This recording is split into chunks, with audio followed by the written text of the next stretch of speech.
The Temple of Literature. How to describe this facility? It is the oldest academic facility in Vietnam, originally established in 1070. So it's been around as long as Cambridge and some of these other ones. At that time, the king used to submit these tests across the land, and if you passed all 3 tests, then you were permitted the opportunity to attend this facility for higher education, which he needed to run the country and run the court. So Confucius is one of the prime philosophical educators of this facility. And actually, in this area, Confucianism is also a religion. It's not just a guy that thought a lot. So to this day, you still see grads coming through and getting their pictures taken here. Some will write their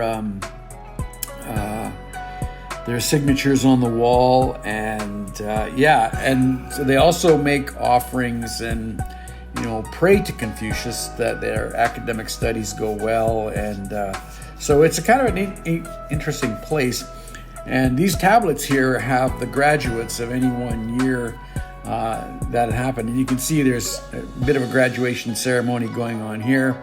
And we just walked around, and I do some of my artsy photographs here and take a look at stuff. But it's interesting that it's still going strong to this day. It's now more of a shrine to education. I don't know that there's physically any academia going on anymore, but it's kind of neat that it's still tied into the education system. High school students that are graduating show up here, and especially people in university and post-secondary, they come and make offerings and hope for a successful go through their academia. And like you can see, there's money left behind, and so it's kind of neat. Fairly old school.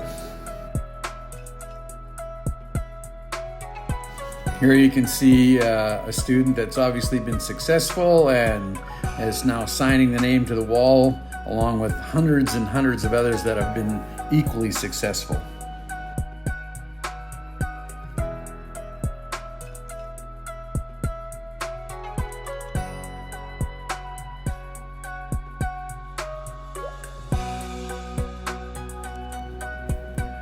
These are some high school grads that were down there taking photographs. I guess they're graduating, and they're all having a pretty good time. And I think it's good when kids graduate. I mean, it's fantastic.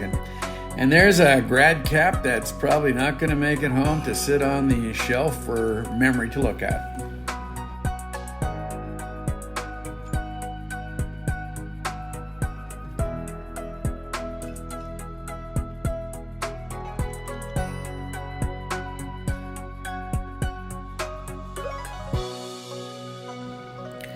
This is me taking a panel of a long, skinny painting that was hanging on the wall in the museum. Kind of neat.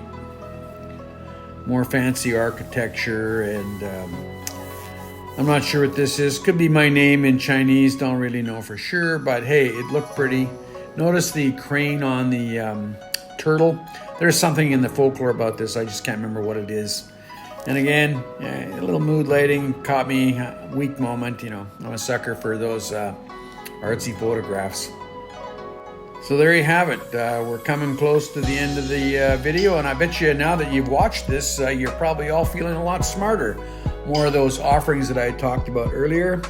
Yeah, I really thought this was a pretty humbling place just to hang around. Have no idea what that says, but hey, nice bonsai coming up here. And you can always appreciate a good bonsai. Anyhow, thanks for watching. I added these next 2 pictures in for 2 reasons. First off, in this picture, take note of the doorways entering the room or the educating facility. You have to step up over, and in doing that, it causes your head to bow to humble you that you are, amongst masters. And these 2 doors on either side of the big entrance, that's where students went. They had to do the same thing in there. When they raised their feet, they'd put their head down just to make sure where they're putting their foot in a forced bow maneuver.